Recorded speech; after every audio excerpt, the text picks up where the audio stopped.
విధాత media ప్రేక్షకులకి నమస్కారం.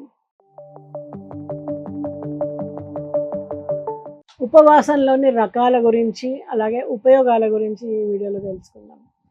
ఉపవాసం అంటే ఏంటి? తినకుండా కేవలం మంచినీళ్ళు తాగి ఉండడమే ఉపవాసం. దీర్ఘ ఉపవాసం చేసేవాళ్ళు ఏంటంటే కొంచెం రసాహారం తీసుకోవచ్చు. కొందరు దేవుడికి ఒక్క పొద్దు ఉంటున్నాము అంటారు. ఆ తర్వాత అర డజన్ అరటిపండు, 10 ఇడ్లీలు, అరకిలో ఉప్మా లాగించేస్తూ ఉంటారు. అన్నం మాత్రం తినరు. బహుశా వీళ్ళ దృష్టిలో ఇదో రకం ఉపవాసం కావచ్చు.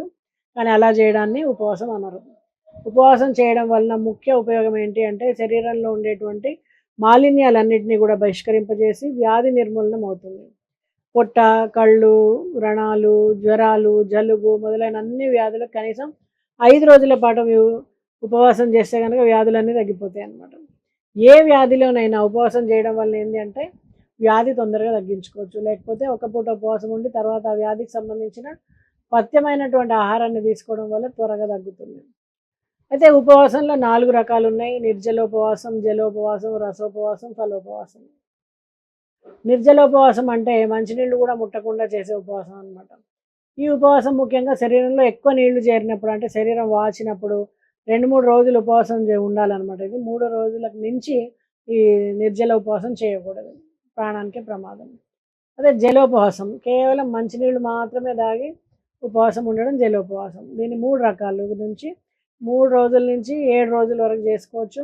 శరీరంలో మలినాలు అధికంగా చేరి ఏ రసాహారాన్ని కూడా జీర్ణం చేసుకోలేని పరిస్థితిలో ఉన్నప్పుడు కేవలం మంచినీళ్ళు తాగి ఉపవాసం చేయాలి. సుమారు 2 లీటర్లు మంచినీళ్ళు తాగొచ్చు కనీసం. అలాగే రసోపవాసం.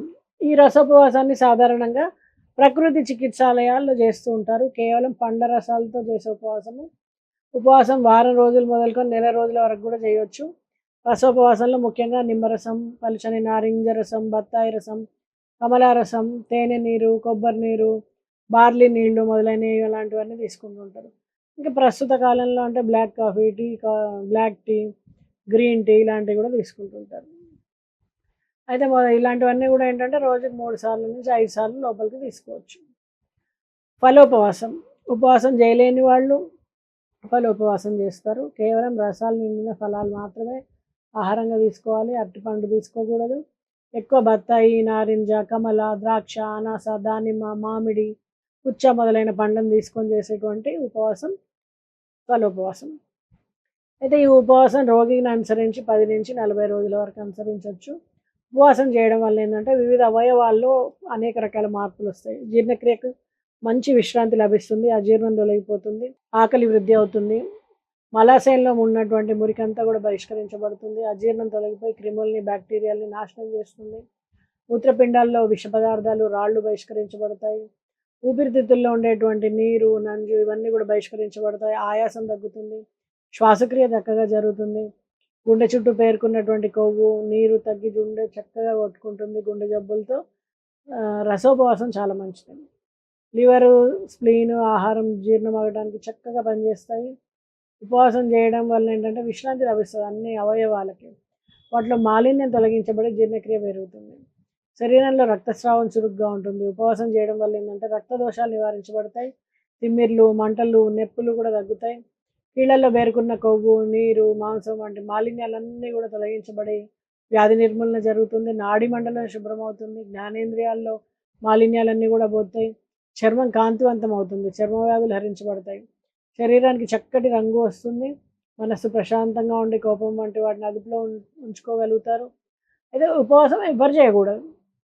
చాలా బలహీనంగా ఉన్నవాళ్ళు, గుండె జబ్బులు ఉన్నవాళ్ళు, పిల్లలు, వృద్ధులు, గర్భిణీ స్త్రీలు, బాలింతలు, క్షయ, రక్తహీనత లాంటి వ్యాధులున్న రోగులు, మధుమేహంతో ఉన్నవాళ్ళు ఎక్కువ రోజులు ఉపవాసం చేయకూడదు. ఎవరు ఉపవాసం చేయొచ్చు అంటే స్థూలకాయలు, ఉబ్బసము, సంధివాతము, రక్తపోటు, చర్మ వ్యాధులు ఈ మొదలైన దీర్ఘకాలిక రోగాలు ఉంటే గనక ఉపవాసం చేయడానికి మంచిది. ఉపవాసం ముగించిన వెంటనే ఘనాహారం తీసేసుకోకూడదు. ఉపవాసం తర్వాత కొంచెం ఎక్కువ ఆహారం కూడా తీసుకోకూడదు. క్రమేపీ ఆహారాన్ని పెంచుకుంటూ పోవాలి. కారము, మసాలాలు, పిండి వంటలు, పచ్చళ్ళు తినకూడదు. అలా తీసుకుంటే ఏమవుతుంది? విరేచనాలు, వాంతులు, కడుపులో మంట, నొప్పి ఇవన్నీ.